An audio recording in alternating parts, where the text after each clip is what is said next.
morning, everybody. This is Rick Geiler with SilverSide Insurance here in Tempe, Arizona. I have on with me today Tony Filarillo. He is the founder and president of Asset Management Strategies in Indianapolis, Indiana. He's going to give us a little bit about how AMS approaches money management, and then he's got some tips for you guys as you're getting started soliciting. So, Tony, are you ready to go with a few of these thoughts? I am. Thanks, Rick. Rick, I can't remember how much of this conversation I've had with individual agents and how much I've had with you personally and how much we've had on previous calls, so I apologize for repeat myself. But one question that seemed to come up quite often in talking with agents about the program was, first of all, they said, is this really legal? And we do have the actual, law that was in the Investment Act of 1940 that very clearly states that this is, that you can do this. I think part of the confusion is the follow-up question that people have. So if it's illegal, how come I've never heard of it? And I think the easiest way to understand that is that broker-dealers cannot do this. Broker-dealers can only share revenue with people that are fully licensed for each step of the transaction. So you can't share revenue with a CPA or attorney or an insurance agent unless they are completely fully licensed. So, and not only that, but imagine the broker-dealers really don't want people to know that this is capable. They want you to think that you have to get securities license and you have to put your license with them in order to be able to share revenue. So the regulation says that these solicitation agreements are only allowable through the registered investment advisory community. So it's up to that community to carry this message to the world, and in this case to agents. So if you understand how the registered investment advisory community works, they tend to be more the survivors of the industry that have been around for ages and ages through different broker-dealers or independent brokers, and ultimately to the point where they realize, I don't really need to share any of my revenue with these people. I can do this myself, hold my accounts at Fidelity or Schwab or TD Ameritrade, and keep 100% of the revenue, pay my own expenses, and run my own office. Those groups tend to be more successful to the point where their businesses grow and thrive simply through referrals from existing client bases and existing relationships. So most of them don't have any interest or need to pay solicitors for bringing new clients to them. In some ways, they're just kind of fat and lazy. They've done well. They have a very good standard of living. They have, a pretty good growth path for their business without adding anything like this. So for most of them, they don't need to pay a fee. Why are we interested then, I guess would be a logical question.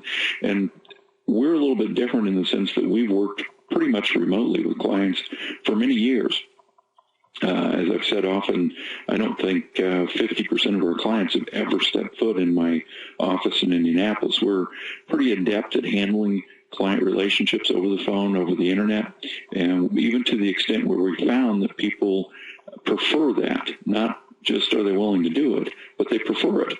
I've got clients that live 25 minutes from my office that I don't hardly get to see anymore because it's so simple to hook us together with a phone call over the internet and that sort of thing.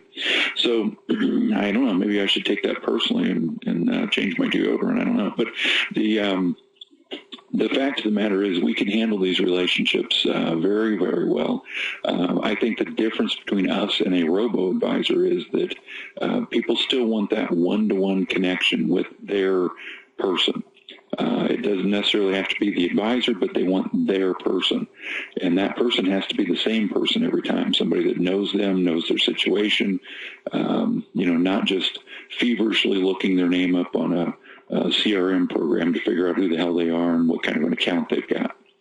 So I think that's an important distinction. And as we get closer to this fiduciary rule, I think that's going to become more important because as a level fee money manager, we have an exemption from the what they call the BIC agreement, the best interest contract. We don't have to have a best interest contract signed by the client because we have an exemption. We still have, quite a bit of regulatory responsibility that we have to fulfill to make sure that we're not, some conflict of interest, and that we have policies and procedures to follow those. But for us, it's a little bit simpler because we don't have to have that BIC agreement because of this level fee exemption. And the level fee exemption says that we charge the same fee regardless of the account size, regardless of the objectives of the account. That eliminates any conflict of interest for us to sell one product over another.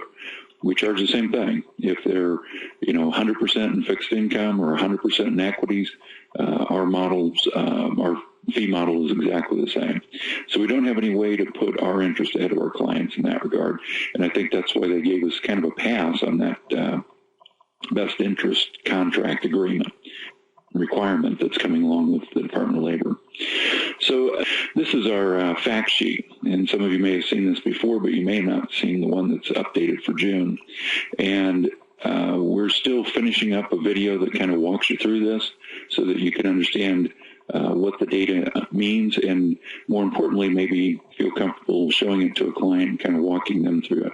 There's a lot of information on here, and I know it can be a little confusing, and there are a couple things that we like to point out. First of all of these numbers show our maximum management fee, which is 1.5%. We cover all the trading costs for that 1.5%. In addition to that 1.5%, the exchange-traded funds and potentially some mutual funds that we might use, the additional internal operating expenses are probably only about 2 to 0.3% in addition to that. So that means the total cost should be around 1.7, 1.8%. That's still lower than what the average no-load fund charges in operating expense and brokerage and trading costs. So to give us a competitive advantage or compare with other alternatives, I like to say that we're cheaper than the average no-load mutual fund, including our management fee. Now, if a client objected and said, well, I can buy index funds or I can buy exchange-traded funds for cheaper, and that is very true. And if they're savvy enough to do that, good for them, first of all. Secondly, then I think we have to point to our performance to say, even net of our fee, we are adding a substantial amount to the picture here. If you look down a little further in this chart, it shows a key performance area, and this shows the annualized return. This is since inception, April of 2003. And it shows that our model has a net return of 8.55%, even after the 1.5% management fee. If you compare that to the S&P 500, we've slid a little bit year to date. This past month we were a little bit negative because of some of the positions that we had, where the S&P for the month of June was actually positive despite all the drama that happened. So our protective stance cost us a little bit of performance in June, but the trade-off is that we have significantly lower risk, and I'll show you that here in a minute. But even net of our management fee, we've still got better long-term performance than the S&P, and we've got substantially better performance than the world equity market, which is really what we should be compared to, because the portfolio is potentially diversified internationally. If you look at the risk analysis, it shows a comparison of what our annualized volatility is for this model relative to the world equity market. And just understand that the lower that number, the better. And if you look at the difference between the two, we're at roughly about 60% of what the world equity market volatility is. So not only are we producing better long-term returns, we're doing it with significantly less risk. And I think that makes us worth every penny that we're paid. This section talks a little bit about the calendar year, so it shows the year-by-year performance, where if you want to point out in 2008, when the S&P was down 38%, the world markets were even worse than that. We were only down 1.3%. The next year, when the S&P was back up 23%, we were up over 30%. So the other thing to notice here, and I think this helps foster realistic expectations, is that even though we've got long-term numbers that look better, If you start comparing after 2009 between the two, between our model and the S&P, in 2010 we were slightly behind the S&P. In 2011, the S&P was perfectly flat and we were a little bit negative. In 2012, the S&P was up 13.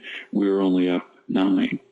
In 2013, when the S&P was up almost 30, we were up just over 20.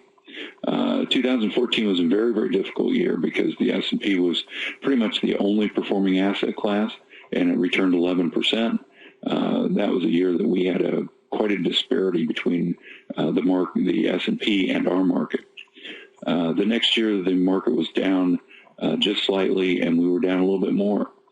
So if you look at all of these years combined, what you see is that we have underperformed recently when the markets have done better, but yet our long-term performance is still better. And I think that goes back to these catastrophic years where we've kept the clients out of that kind of dramatic loss.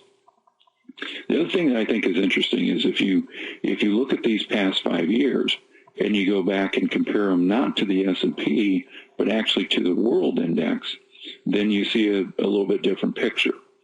So, and this is the world index of all the different equity asset classes globally, not just the United States. If you look at that, we actually outperformed the world index in 2010. 2011, we outperformed the world index when it was -7. We were only -4. In 2012, the world index was up 13. We were only up 9, so we lagged behind. In 2013, we lagged behind, but not significantly. Not as significantly as we did against the S&P 500.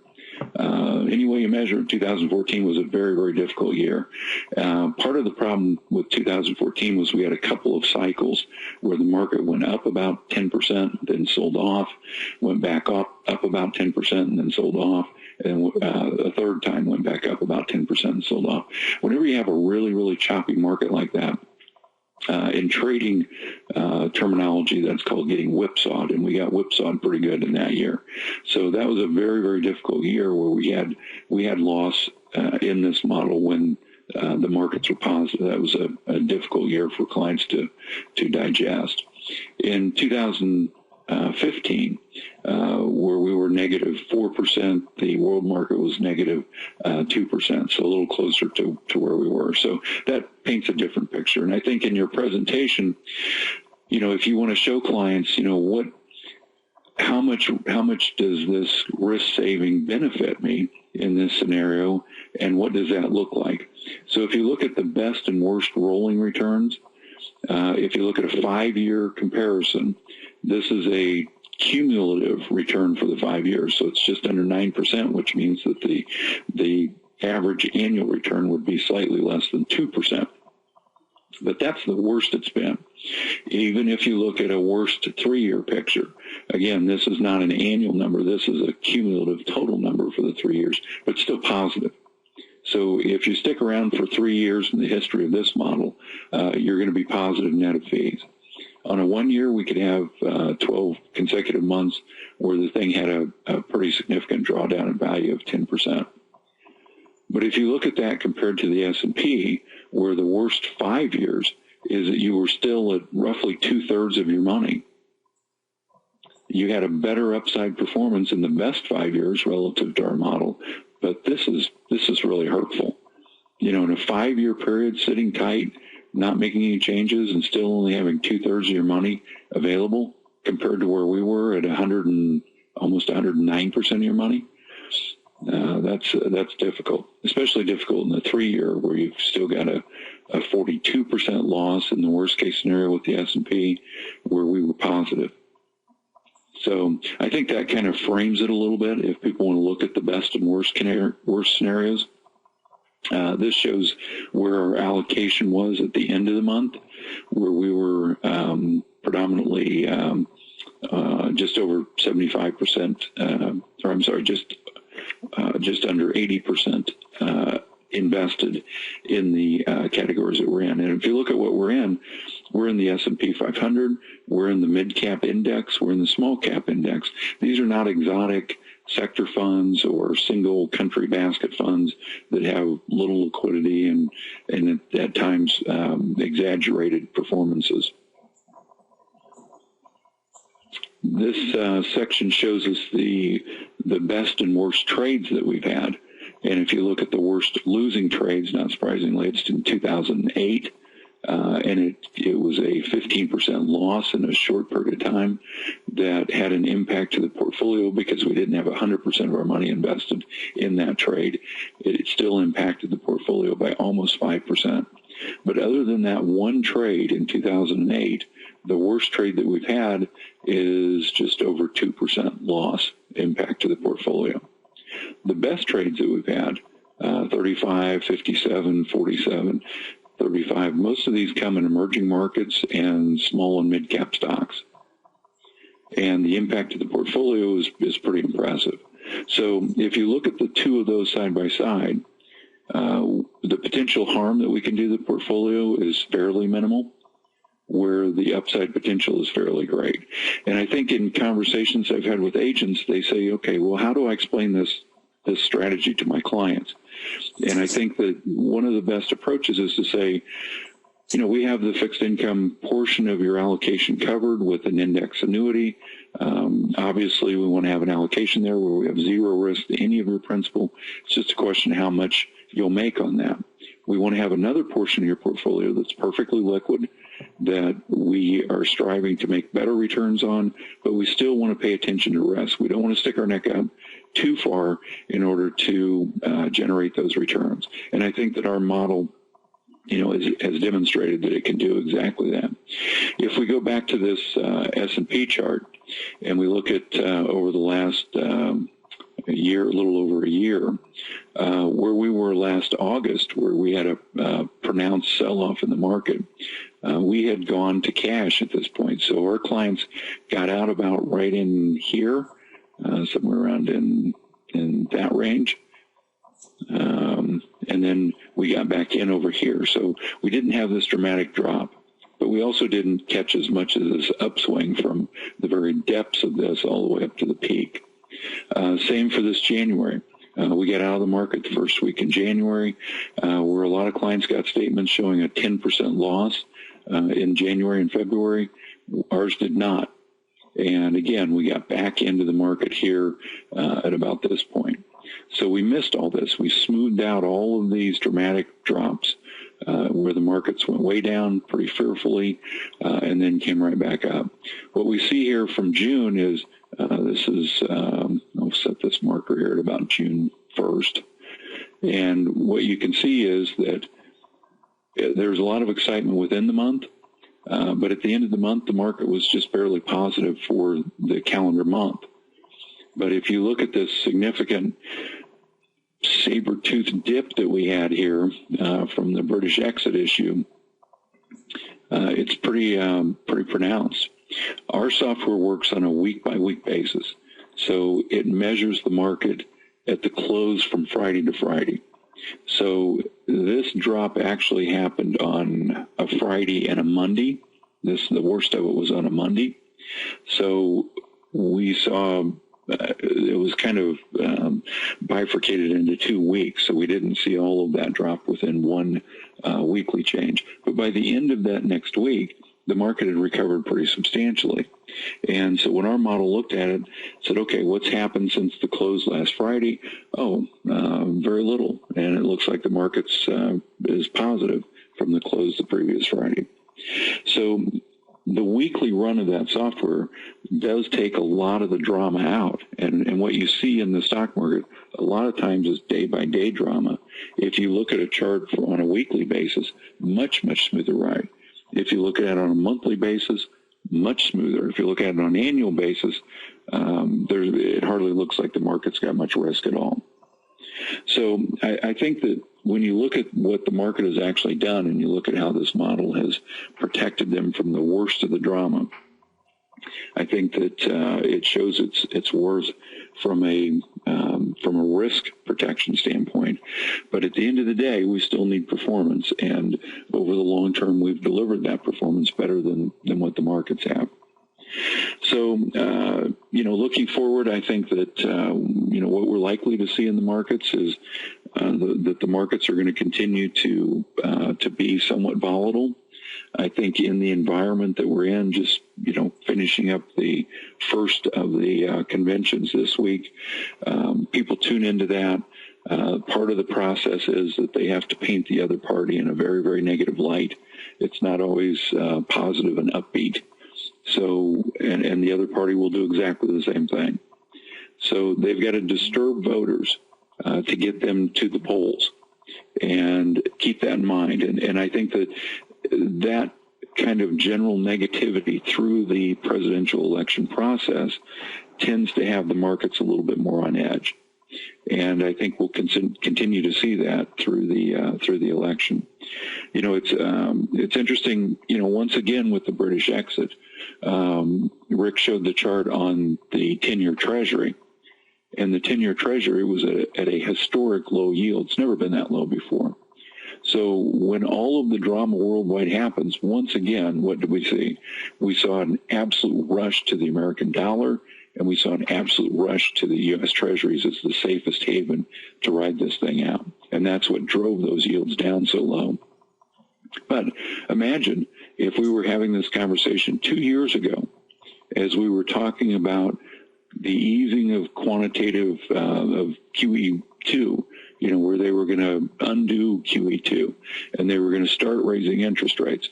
It was an absolute no-brainer that you could buy treasuries and that they would go up. I should say the yield would go up, so you would actually short treasuries to profit from that. If you'd have done that, you would have lost everything you had probably in the futures market, because interest rates did exactly the opposite. So there again, what we think is going to happen, what we know is going to happen, what everybody is in agreement is going to happen is not necessarily what happens. And if it always worked that way, we wouldn't have markets. They'd just pay 0.5% a month, and that'd be it. There wouldn't be any market to look at. So the market is an ongoing auction that's absorbing all of this worldwide information and digesting it, coming up with a summary every given moment of what somebody thinks the markets are worth. Our model looks at just the technical analysis. It eliminates all of the fundamental arguments, and it just looks at price movement, which is the absolute bottom line. So much cleaner. So going forward, we still have this elephant in the room, which is our national debt level, and the pace at which our national debt level is increasing. But now they're starting to focus on the world debt level, because the world debt level, as a ratio of world GDP, has never been higher. So there's an awful lot of debt out there with not much assets underlying to pay for it. And at some point, there is going to be a reversal. And the problem is we don't know if that reversal is going to happen in 6 months, if it's going to happen in 6 years, or if it's going to happen in 60 years. Much like the calamity that we saw in 2008 with the credit default swap, there were a lot of people that called that right. There were a lot of people that said that these home values were inflated, that they can't keep going with this, and that sooner or later the bottom's going to drop out of this. And they were absolutely right. But there were an awful lot more people that lost everything they had betting that was going to happen sooner rather than later.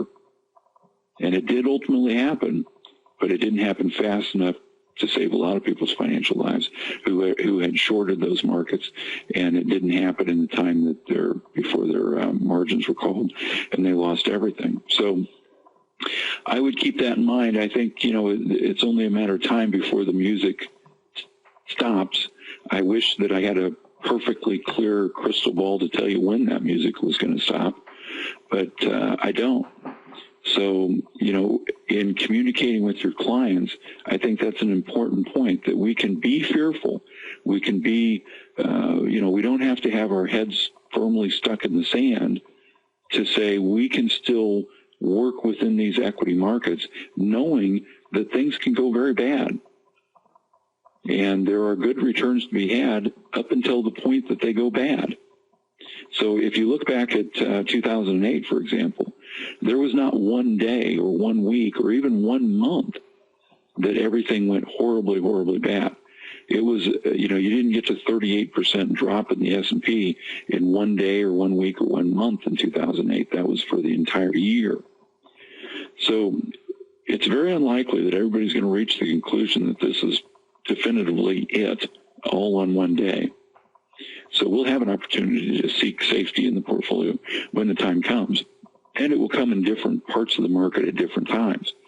What happens in the emerging markets or international markets are going to be very different than what happens in the large cap domestic markets or the mid cap or the small cap. What we've seen recently is a higher correlation between all of these markets because we have a global economy.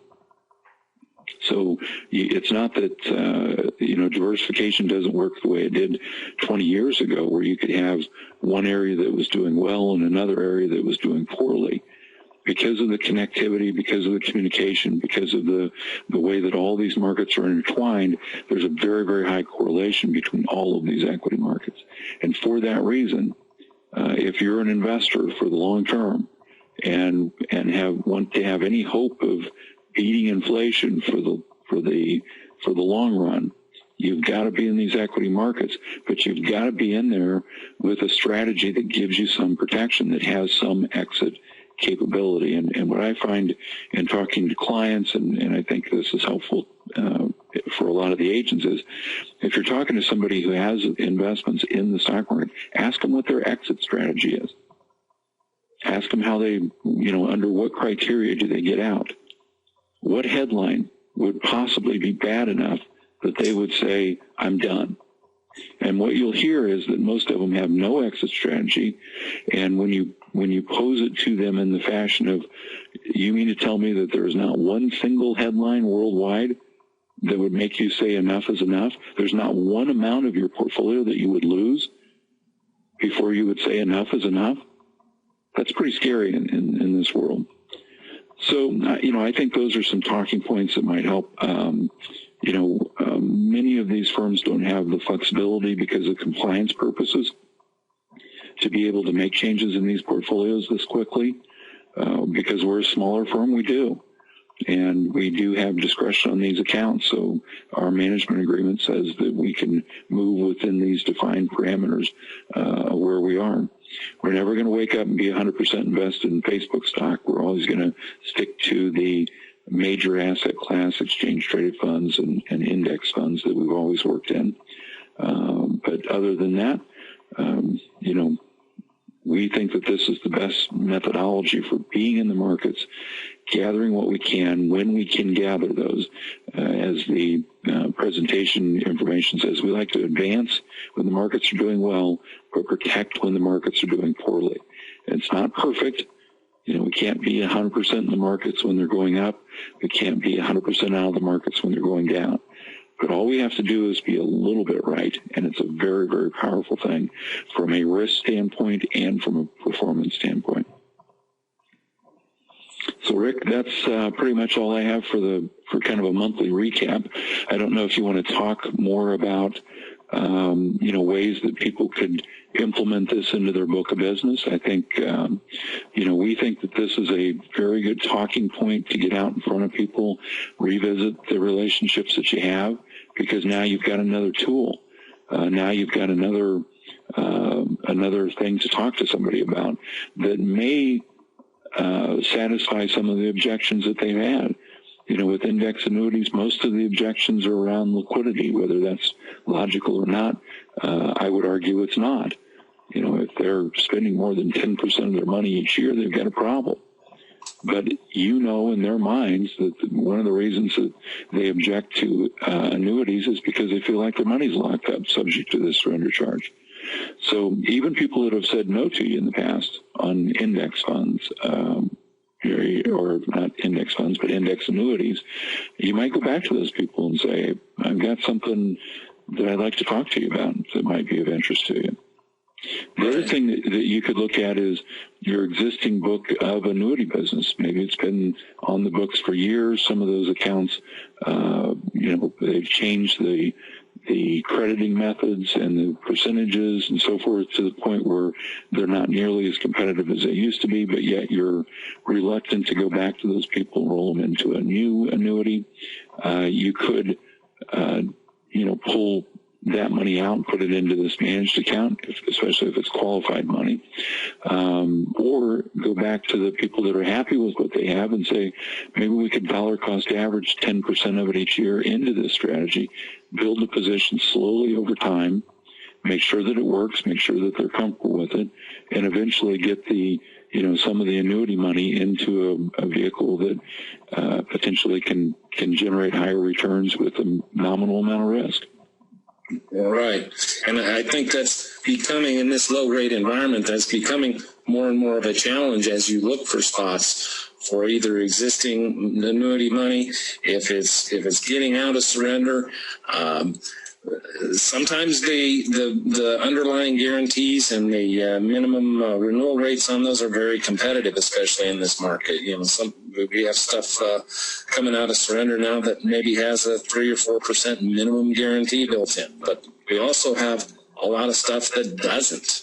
So when you're looking for a place to put that money, sometimes you're going to have a hard time finding the returns that people might be looking for when you're talking 2.5% on a MIGA or some of those kind of rates that we're seeing now. So this gives guys another option, and don't be afraid to use it. There's market risk involved, but as Tony's shown, the way they manage the market risk at AMS, it gives you a chance to take advantage of a bunch of the upside without being fully exposed to the downside. I think the most powerful statement, or the most powerful illustration you had on that piece, was your 5-year return, where your minimum 5-year return was significant. In the S&P, your minimum 5 return was vastly negative. And that's a powerful story to tell, especially to folks who are looking for safe and who you've talked to about fixed products in the past. Yeah, and I think key in that is it does cover the 2008 year. Mm-hmm. So, if you're talking to clients from a competitive standpoint, say, plus or minus 2008, including 2008, on either side of 2008, would you have had a positive return in any 5-year period that you looked at, rolling 5-year period that you looked at? And most likely their answer is going to be no. So, this is a different animal, because of the fact that we're not going to sit on our hands and do absolutely nothing as markets are melting down. I truly believe passive management works, that if you invest for 30, 40-year time periods as an endowment or a foundation, and you've got a committee board that is logical and unemotional about making those decisions, and maybe only on the board for a period of time and looking at the true long-term nature of the investment strategy, not just their tenure while they're there, I think that passive management works very well. Mm-hmm. The problem that I have is I have to deal with human beings. And human beings are very emotional, and they can be very illogical, and they can be very irrational. And I would not want to be in this business. I would not want to be working with individual investors if I did not have this tool at my disposal. And I'm shocked that there are still people out there that are willing to be in the markets and expose their assets to the type of volatility and turmoil that can be thrown at them at any given time. Mm-hmm. I'm trying to get wrapped up here. We've had several questions, and if we don't get to your question specifically, we will get to you later one-on-one. A few of these have circulated around the solicitation agreement and how it works, and I know you touched on that, but here's a visual, and we can get you the hard copy piece on this, or you can actually you can go to this website, this sec.gov. You can actually just Google search Investors Act of 1940, Rule 2064-3, and you will see it's very clear that you are allowed to be paid as a third-party solicitor given the few criteria here, which in a nutshell is that the nature of the agreement is disclosed to the end user, I would say is a way to characterize that. But it's very clear that this arrangement is legal. We have a few guys here asking about their current setup. What if I am licensed? What if I am affiliated now? This and that. And maybe we can roll all those into one. You want to touch on that, Tony? If guys are broker-dealer affiliated at this point, or if they do have some current arrangement, how would that affect them? Sure. The answer from my standpoint is pretty simple. Not an issue. But keep in mind that they would need to go back to the broker-dealer and get approval or make that disclosure to them, because it could be construed as an outside business activity. So their broker-dealer asks them to disclose anything that they're involved in that has outside. Could be rental properties. It could be, some other unrelated side business that they work in, but they want to see what they're doing. And, from a regulation standpoint, I don't have any requirement on my end through a solicitation agreement with anybody. I mean, I'm not required to go to a broker dealer and say, hey, I just signed a solicitation agreement with somebody who is licensed under you. I have no requirements whatsoever in that regard. And I have no interest or need or inclination to do that. But I think that they would want to do that to protect themselves. So what we require is virtually nothing other than the signed agreement, and that you abide by these stipulations where we have the client sign an acknowledgement that they understand, which is part of our management agreement paperwork and part of our application paperwork. It all goes in together. Fidelity has the ability to have all of those documents signed as an e-signature.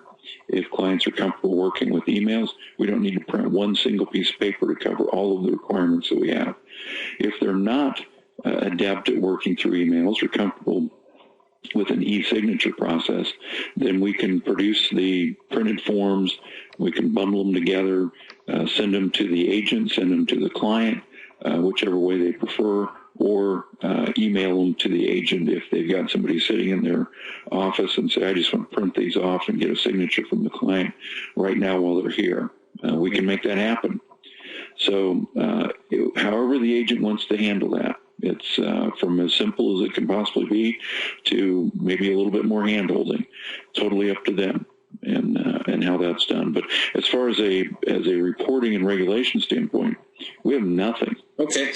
And if everybody wants to look, it depends on exactly how you have your go-to-meeting panel configured here, I think. But there's handouts today. And in the handouts, we have a sample solicitation agreement, and that's clearly labeled sample. There are some different state specifics or a couple of small nuances. So if you haven't signed a solicitation agreement and you're interested in moving forward, get with Tony on exactly what you're going to need depending on where you're at. Another handout we have is that the monthly fact sheet that Tony reviewed that shows the performance for June. And all that's updated. Also, there's a fact sheet, FAQ, frequently asked questions, for the SilverSide AMS program and how it works. Those are in the handouts for today. If you need more information on how to get started as a solicitor, if you haven't already done that, go ahead and give our office a call, and we will get you the information on our end, and if it sounds like something you want to continue with, we'll get you in touch with Tony, and he can answer any specific questions you have. And for the guys who are out beginning to solicit, and you need a little bit more, hey, I'm going out to see a client today, what exactly should I show them, tell them, whatever? Get with Tony. I believe you're willing to work one-on-one with folks when they're out presenting to their client. And can you give us a little on that, exactly what the best way or what some of the ways you think they can handle that are? Yeah, we're happy to help, conference calls or speaking to clients one-on-one, directly, if however they want us to, time permitting.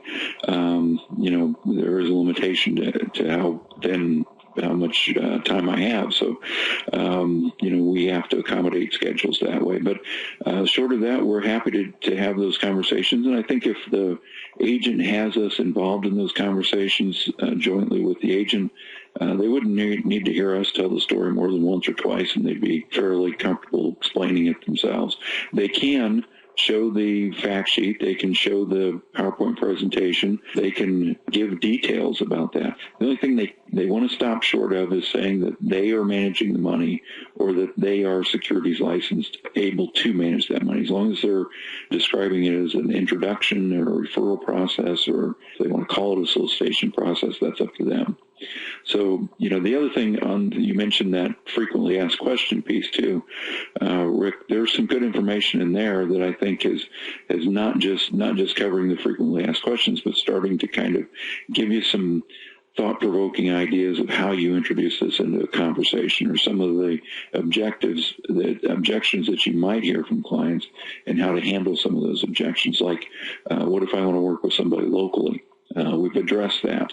And we've talked about that in the frequently asked questions. So it's becoming more and more of a kind of a frequently asked questions / sales training piece itself. We're working on a couple of other pieces that some of the agents have expressed interest in, and we should have those available pretty shortly. One is an audio going through the fact sheet, pretty much like we just did today, so that you can listen to it or share it with your clients. The other is kind of a one-page PDF description that would be kind of a handout piece, or even potentially a mailer if they do mailings, or included in their newsletter if they send newsletters out to clients. The other resource that we do have is on our website. We have about 15 short videos, and the videos are all, I think, 2 to 4 minutes in length. If you watched all of them, it wouldn't take you 45 minutes. But it's a way for you to direct your client to that website so that they can get a feel for what we do, who we are, what it's like to communicate with us. Almost all of those videos are done by me. They were done in one take, and they are pretty much conversational things that we would tell clients if they were sitting right in the office with us. My website is AMSRIA.com. That's AMS. That's Alpha Mary Sam RIA.com, and it's under the Education tab. We have that on some of the pieces, some of the handouts. We'll also put that on the webinar follow-up email that everybody will be getting here within the next day or so. So you'll have access to all of that. I do have a few more questions here, but we're starting to run long, so I apologize if we haven't gotten to your question today, but rest assured we will get with you one-on-one and clear up anything that we haven't so far. With that, I'm going to thank Tony for being with us today and for all that information, and go ahead and give us a call at the main number, and we will get you moving forward. Thanks, everybody. Thanks, Rick.